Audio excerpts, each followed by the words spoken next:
The filter-free diary. Uh,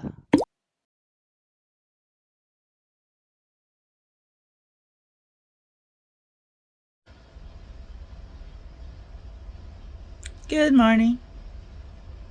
It's 9:50 and it's cold. And I'm under my blankets. I don't know if you can tell. I'm snugly in my bed with my heating pad. Thank you so much. I don't know, it was like 40 degrees out there. I don't know. I ran real quick to the bathroom and came right back and then hopped right back in bed. So what I want to talk about today is, of course, the Old Testament. Yeah, we're not done with that shit yet. There's so much to say about their data. And I feel like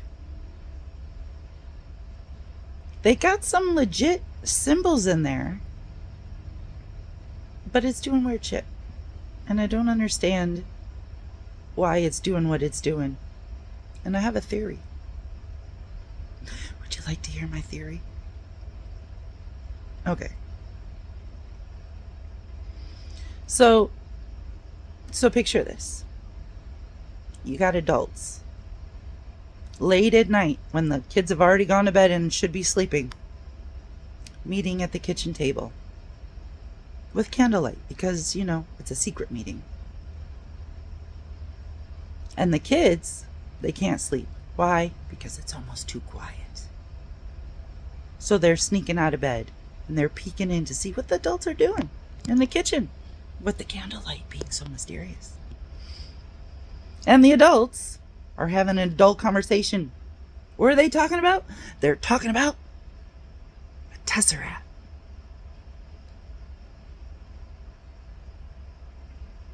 And the kids hear this. And the kids are like, tesseract. Ooh, what's a tesseract?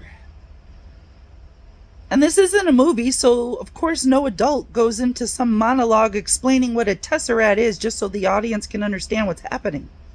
No.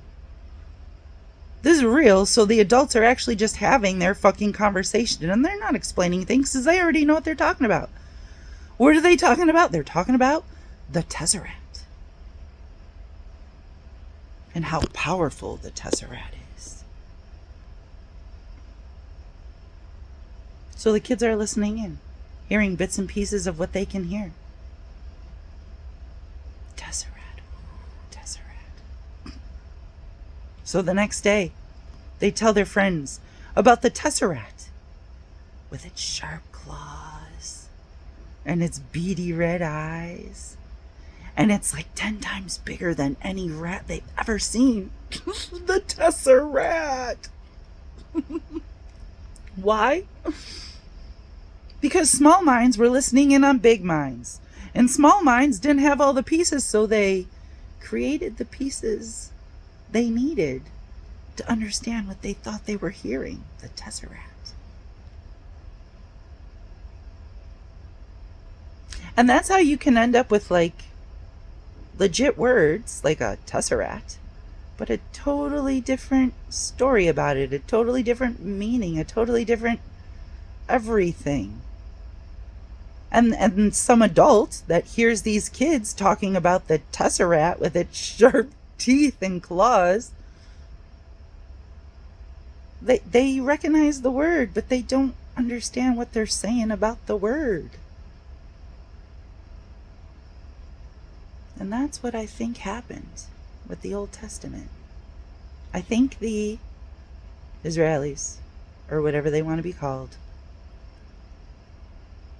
heard about the tesseract, but I don't think they really understood what the tesseract was. So when they filled in their stories in their holy book, they got the tesseract doing all kinds of weird shit that I don't think you would ever do.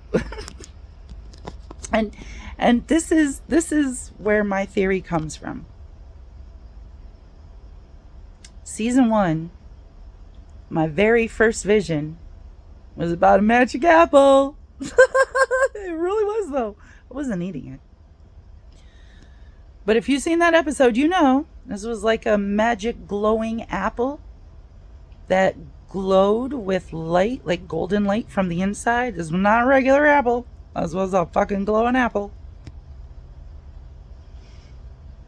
And my third vision was about a weird, evil, big ass serpent. Not a snake, a motherfucking serpent. And that's in season 1 too, if you're interested. So my very first and my third vision have two of the exact same symbols as their very first story about their magical garden.